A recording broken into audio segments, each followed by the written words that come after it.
Famous DJs Caroline ever employed, Tony Blackburn, here in the studio to chat about the relaunch. Morning, Tony. Morning. You well? Nice to be back again. Nice yeah, to see very you. well. Well, moderately well. I was at the 60s revival last night.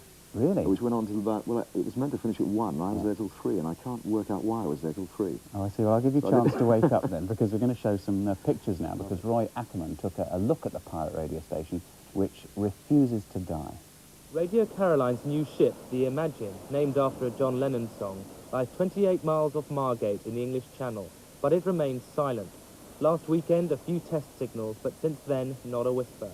Still, they're confident of being back on the air, as well as the sea, tomorrow.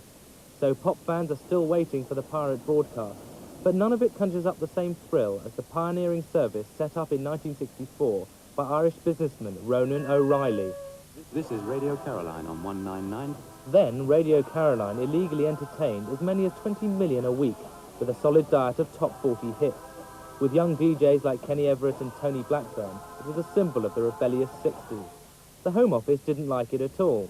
In 1967, they pushed Caroline into deep water by bringing in the Marine Broadcasting Offences Act, which made it illegal for anyone in Britain to advertise with, work for, or supply offshore stations. One woman was actually fined £500 for taking food to the boat. In '68, financial troubles struck Caroline, and their boat had to be towed away.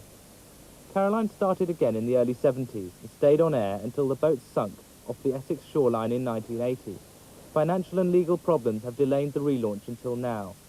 To get round the law, it's serviced and supplied from Spain, and O'Reilly's bought a brand new ship with a 300-foot mast, the largest of its kind in the world. But it's not going to be plain sailing.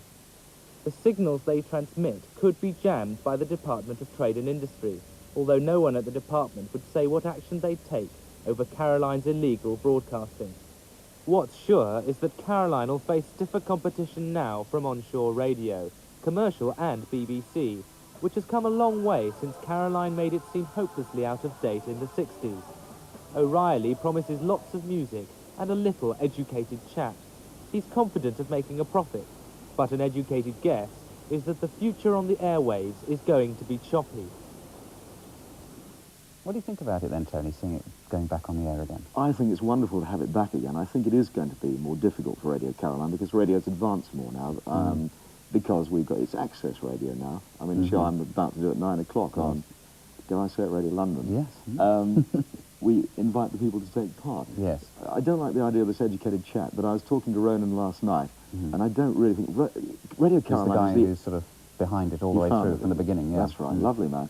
But Radio Caroline is really a pirate, and they still don't really know what they're going to do yet. So I think they're going to play a lot of album tracks and things. Yes. But it's nice to have the competition. It's a shame that it has to be there.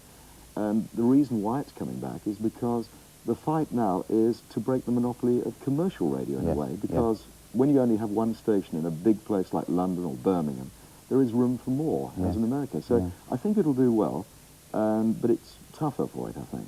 It's lovely to have it back again. What was it like, actually, living on the ocean wave for long periods and doing radio programmes? I loved it. You know, in those days, you see, once again, I think when the Marine Offences Bill went through, it all changed a bit. But in those days, we really were trying to break the BBC monopoly, which we did.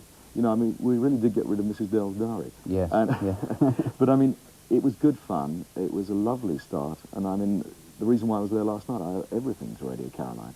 And it was just great fun out there. But Didn't you I get don't think it will be bored? the same now. No, in the summer it was wonderful because we used to have all the little boats coming out from Frinton, Lady Kent and things like that, and they all used to throw us presents. And it was a wonderful pioneering time. You know, we really did believe what we were doing. Did you think you were breaking the law? No. Because, I mean, I presume you weren't at that stage, but you were about to. I mean, the government didn't like you, but you weren't officially breaking the law. I'm breaking the law.